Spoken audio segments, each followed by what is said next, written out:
Então, hoje a gente vai falar um pouco aqui sobre multitenancy. Vou usar um exemplo prático. Meu nome é Anderson Brito Garcia. Eu venho atuado aí na área de desenvolvimento aí nos últimos 14 anos, geralmente mais com aplicações enterprise e voltado para o mercado fiscal também. Então, vamos lá.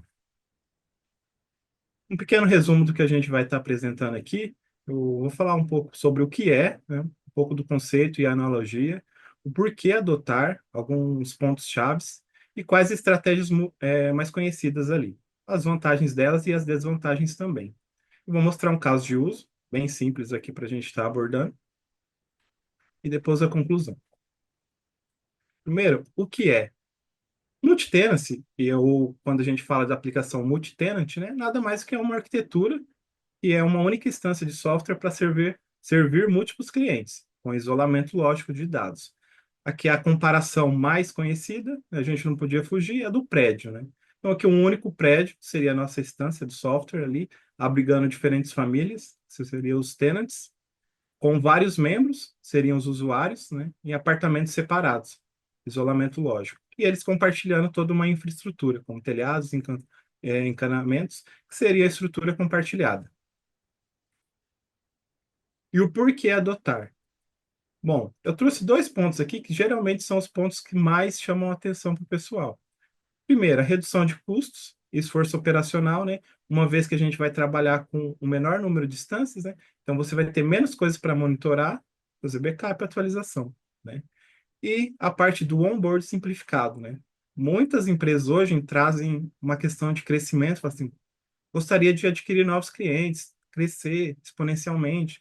Mas se você chegar no cliente e falar assim, tudo bem, se eu te apresentar 100 clientes hoje, né, nem precisa ser um número grande, tudo bem para eles estarem começando aí amanhã? Muitas empresas vão falar, eu não consigo, preciso de um tempo mais para me organizar, né? Então a gente vê que existe um problema nisso aí. Então, quando a gente está trabalhando com multi-tenancy, isso se torna muito mais fácil. Geralmente isso é basicamente um registro, às vezes vai disparar algum serviço ali no background para estar configurando o novo tenant, mas basicamente é isso. Então, isso gera uma simplicidade. E quais são as estratégias que a gente pode adotar? Então, a gente tem três estratégias bem conhecidas, né? Uma é o banco compartilhado com o esquema compartilhado, né? O primeiro caso aqui a gente pode verificar os tenants utilizando a aplicação e gravando em um único banco, né? Geralmente, a distinção do tenant aqui vai ocorrer por uma coluna na tabela, né? Essa é a abordagem onde tem a maior simplicidade da arquitetura, só que você tem um maior perigo ali com o isolamento de dados, né? Uma vez que está tudo junto, quando você for fazer uma consulta, se por acaso você esquecer de passar um filtro, e você pode fazer a consulta hoje nas aplicações de diversas formas, você pode estar expondo os dados que não deveria. Então, essa é uma abordagem que, apesar da sua simplicidade, ela não é muito recomendada. Tem que tomar muito cuidado caso seja escolhido. Depois tem a de banco compartilhado com esquema separado, que esse é o caso que a gente vai estar abordando hoje aqui. Então, pode ver ali os mesmos tenants acessando a aplicação, mas cada um possui seu esquema separado, né? Aí a gente garante um isolamento de dados, né? Então, diminui essa preocupação e a gente ainda mantém a nossa infraestrutura ali compartilhada. E, por fim, a gente também tem onde cada tenant tem o seu database separado, né? Ela é a melhor em parte de isolamento de dados, né? Não tem nenhum perigo, porque eles estão em bancos separados, mas ela traz um pouco a complexidade de ainda você vai ter que trabalhar com um pouco de infraestrutura distribuída. Vai ter que fazer backups de bancos de várias instâncias e atualizações também. E aqui o caso de uso que eu vou trazer é uma aplicação bem simples ali. Vou aproveitar a analogia com o prédio e vou falar sobre um prédio onde o síndico veio até a gente, pediu para construir uma aplicação num dia que ele precisava controlar os pets do prédio. Então, ou seja, ele queria cadastrar os moradores, os apartamentos, os moradores, e cada morador seria responsável por cadastrar os seus pets. Ele gostaria de estar monitorando essa situação. Então, é uma aplicação Java com Spring, a gente está utilizando aqui o Postgres, né? E aqui os moradores do condomínio devem obrigatoriamente registrar seus pets, e ele só passou duas restrições para a gente, que deveria ser um domínio único Então, não poderíamos ter lá na nossa aplicação, tipo, apartamento 503.condomínio.com e apartamento 711.condomínio, porque deveria ser apenas um. E toda a parte administrativa, a questão de cadastro dos apartamentos e dos moradores, eles deveriam estar no mesmo banco onde os tenants estão alocados. No caso, o contexto de pets aqui, né, que seriam os nossos tenants específicos. A nossa aplicação, aqui no Spring Initialize, a gente pode configurar algumas dependências. Aqui as dependências que eu vou estar utilizando é Spring Web, DataJPA, o Postgres, o módulo if ali para controlar a estrutura e o Auth Resource Server ali para configurar a parte de segurança. E para a gente estar atuando nisso, basicamente a gente consegue resolver o nosso problema com 4 classes aqui. Uma primeira, que envolve o contexto, onde a gente está controlando o contexto do tenant em nível de thread. Isso vai estar disponível ali para cada requisição e para todo sistema que precisar obter essas informações. Um resolver, que é o responsável por fornecer o esquema ali do tenant atual para o Hibernate, que no nosso caso é o ORM utilizado aqui. Um provider, que é o responsável por fornecer as conexões configuradas, e por fim um filter, que é o que vai receber todas as requisições e com base na autenticação ali no JWT, ele vai obter as informações do tenant e configurar. Com isso, eu quero mostrar um pouquinho do código aqui. Então, basicamente, o nosso banco aqui, a gente tem um esquema administrativo, onde basicamente a gente tem a tabela de tenant, user, o seu relacionamento. Eu fiz a inserção de alguns tenants aqui para teste, no caso aqui um apartamento 503 e um 711. O 503 tem 2 usuários, 711 um, e tem alguns pets aqui. No 503 ele tem 2 e no 711 tem um. Dado isso, eu vou mostrar o contexto aqui onde a gente configura o nosso tenant. É uma classe muito simples aqui. A única coisa que a gente precisa configurar é um thread local para estar garantindo o isolamento. Então, aqui ele tem basicamente 3 métodos, né? Um para fazer a configuração do tenant, no caso do esquema aqui. Aqui a gente poderia configurar um objeto complexo, né, para ter vários atributos, caso fosse necessário. Mas para simplicidade aqui, eu vou configurar apenas o esquema. Tenho um método para obter o esquema, para estar disponível para toda a aplicação, e um método para limpar e remover isso, tanto da thread quanto do contexto de log. Esse MDC put aqui é a gente está adicionando uma key no contexto de log, né? A gente sabe que toda aplicação tem que ter um nível de observabilidade ali para tratar parte de log, de métricas, e pela simplicidade aqui, hoje a gente vai dar uma olhadinha só na parte de log. Então, adicionando isso aqui, a gente já tem um controle, a gente já vai ter um nível de identificação.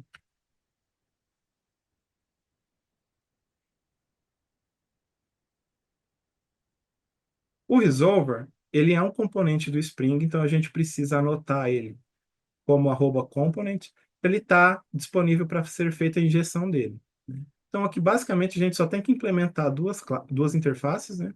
Uma que vai falar que esse é o nosso tenant resolver, né? E aqui a gente informa que é do tipo string. Então, basicamente, o método aqui, a gente vai pegar lá do contexto o nosso esquema configurado. Caso não tenha nada configurado, a gente define ali que é o admin. E na parte do Hibernate, é simplesmente para a gente definir uma property, falando assim, ó, a property de resolver é essa instância que você vai estar utilizando.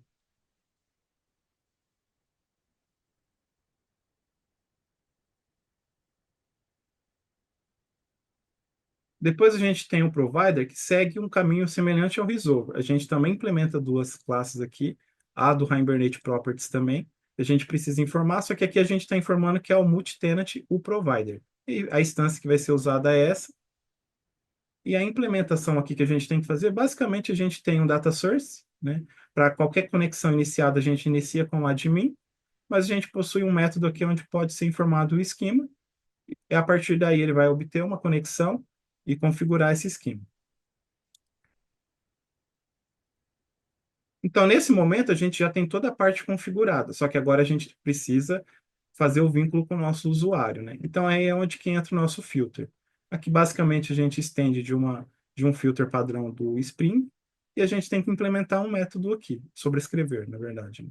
Então, esse método aqui, basicamente, o que que a gente verifica? A gente pega o path da URL e a gente vai verificar se é uma URL administrativa. Por exemplo, a autenticação, ou se é um contexto do cadastro de tenants e de usuários, que é a parte administrativa, a gente já define o esquema como admin e segue o fluxo aqui encerrando o nosso método. Claro que se for um endpoint que requer autenticação e ele não esteja autenticado, ele vai tomar um 401 lá, né? Mas dado isso, ele verifica se tem o token, e se não for uma URL administrativa, que no nosso caso é a de pets que a gente vai estar atuando, que é para obter os valores de cada tenant específico, a gente vai extrair o token e vai fazer uma configuração. Essa configuração, basicamente, a gente vai estar decodificando o nosso JWT e pegando as informações ali do usuário e do tenant.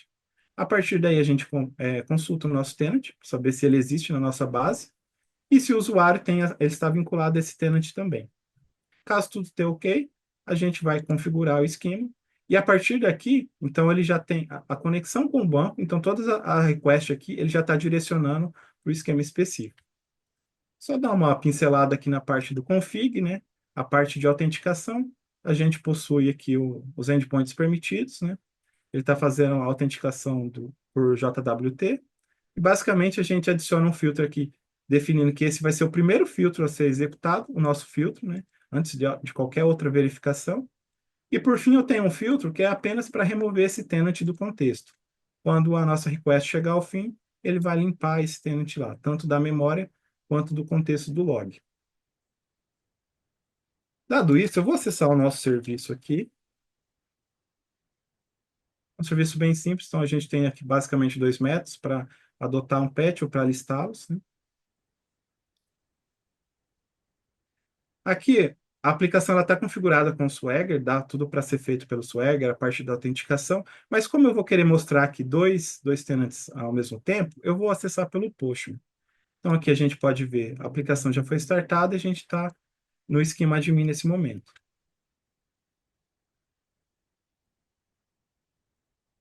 Então aqui eu vou fazer o acesso do primeiro usuário, esse é o usuário do 503.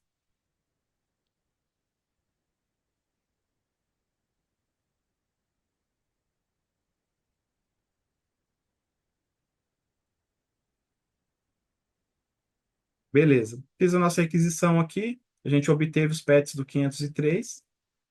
Se a gente voltar para a nossa aplicação, a gente pode identificar aqui. Aqui ele já fez a distinção do esquema, então foi do apartamento 503 e ele obteve todos os pets. A gente pode voltar aqui. Agora vamos fazer a autenticação do outro morador.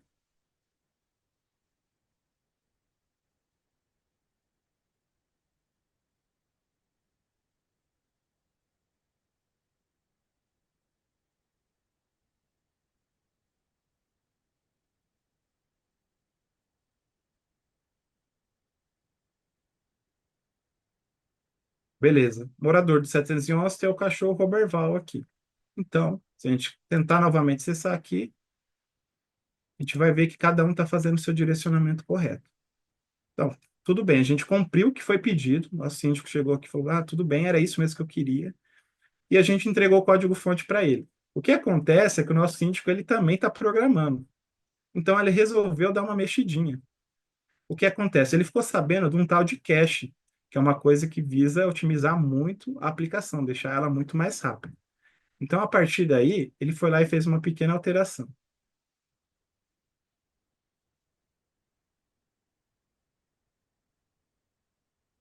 A única coisa que ele precisou fazer para aplicar o cache na aplicação foi adicionar na classe main aqui um enable cache.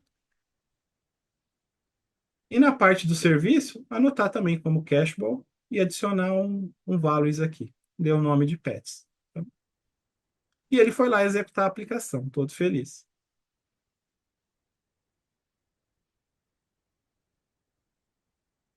Vou até limpar aqui o log.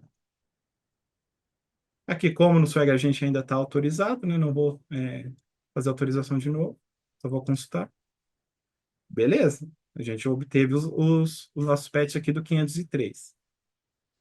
E ele foi lá obter os pets do apartamento 711. Então, cadê o Roberval? Foi a pergunta que ele fez. Tem algo estranho aqui, né? Mas o que acontece? Isso aqui, pessoal, o ponto que eu queria trazer também é que por mais que a gente configure as coisas corretamente, a gente foi lá, definiu o esquema, controlou por thread, está tudo ok, né? Quando a gente vai trabalhar com aplicações multi-tenant, a gente tem que ter muito cuidado, porque qualquer erro da nossa parte pode comprometer e resultar numa vazão de dados aqui indesejada. Então, ele veio até a gente e falou: Ó, eu não sei o que está acontecendo, agora tudo está me retornando o mesmo conjunto de dados. A gente pegou, veio dar uma olhada aqui e a gente pode ver. Houve a chamada para o 503, mas não houve outras chamadas para o outro. Então, ok, a gente sabe que isso está no cache. Mas, como não tem nenhuma chave definida, é um cache único para a aplicação. Então, a gente foi lá, explicou esse problema para ele e a gente vai atuar na correção.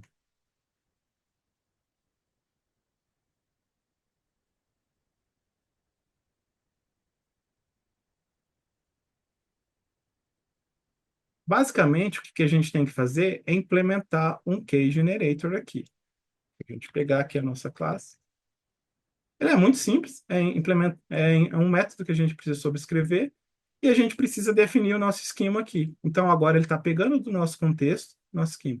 Esse método aqui é um cache porque não existe parâmetros, né? Mas caso fosse algum método que você utilize os parâmetros ali, bastava você passar um vírgula aqui e definir os parâmetros aqui. E agora, voltando para o nosso serviço,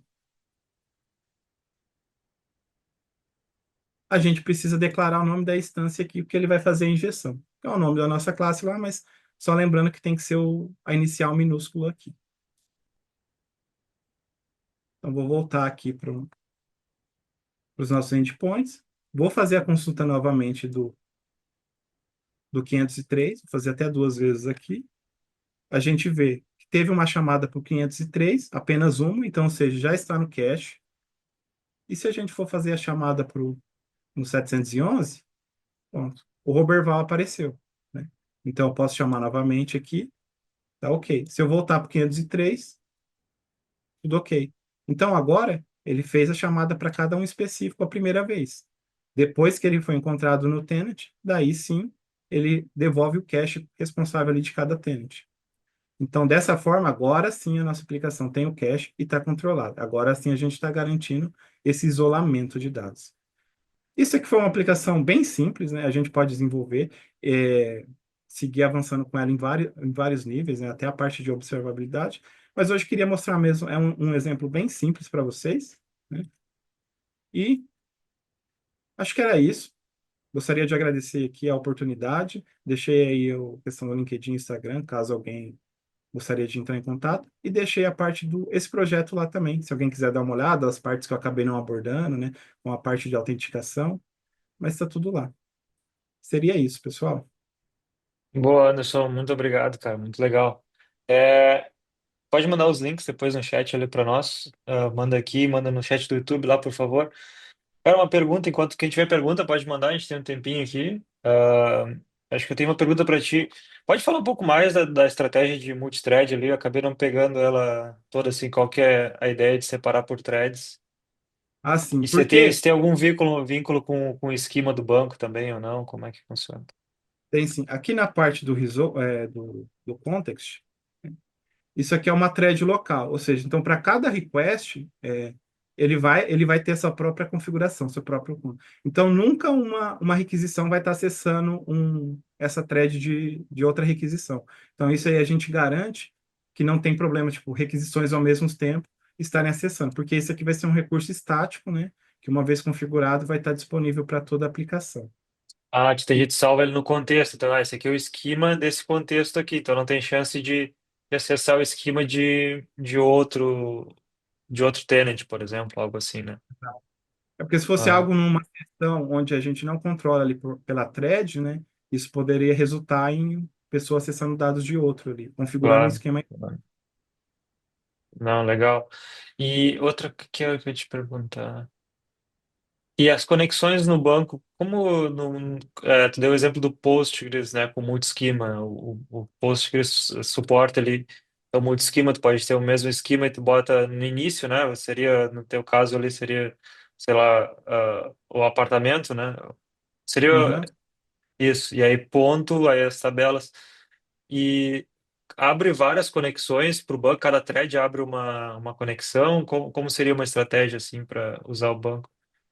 Aqui eu estou usando tudo padrão, né? A configuração, Uhum, acho que ele tem uma pula de conexões, se eu não me engano, o padrão acho que é 10, mas a gente pode estar configurando o número que a gente quer, tanto de conexões, o tamanho da pool, né? O tempo ocioso, dá tudo para ser personalizado. Isso daí são configurações de conexão do banco aqui, padrão, quando a gente está usando uma aplicação Java aqui, a forma que ele utiliza, né? Então aqui ele vai conforme a demanda, né, que for tendo. Tipo, preciso de mais. Então, como tá padrão, se eu não me engano ali, ele está no limite de 10. Então, ele vai fornecer 10 ali, a pua de 10. Mas isso a gente pode configurar o tamanho que a gente achar necessário, né? Claro que conforme demanda, a gente está tendo muita demanda, a gente precisa aumentar essa pua, precisa aumentar esse uhum. número de conexões. Mas bem legal a tua palestra. A gente faz na Build Ops lá que eu tô, que é multitenant, a gente faz bem similar.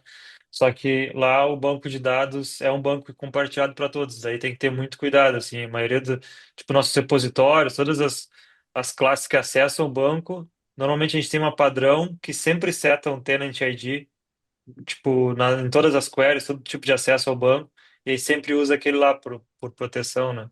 Mas usar multi-esquema é uma coisa que a gente está explorando para o futuro. Mover para multi-esquema e aí tu ter o isolamento a nível de banco mesmo, que é o bem mais, que é o mais seguro mesmo, né? Mas legal Legal. demais. Anderson, muito obrigado. Se ninguém tiver mais nenhuma pergunta, a gente vai passar adiante. Depois o Anderson vai mandar os links aqui também. E o Anderson está na comunidade, vocês podem pedir dicas para ele. E Anderson, outra coisa que o pessoal falou aqui bastante, né? Falou sobre o Spring, sobre o Java, de como que é engraçado que o Spring tem tudo, basicamente, né? Tu quer tal coisa, tu vai ali botar manutention, tem manutention, né? Tu Sim, vai. Então tem tudo ali, e até eu falei ali no chat do YouTube, para mim acho que o YouTube, o Spring é um dos frameworks mais maduros, eu acho que a gente tem assim de referência. Tu vai ver, quase todos os frameworks, tu pega Nest, tu pega até frameworks PHP, eu lembro de trabalhar com Symfony no passado, todos eles meio que se espelhavam em alguma coisa do Spring, e é engraçado ver o Spring ainda tá em alta como framework, né? Então, para qualquer um que estiver assistindo, muitos patterns do Spring são muito úteis em vários frameworks, né? Muito bacana. Então tá, gente, é isso aí. Anderson, muito obrigado.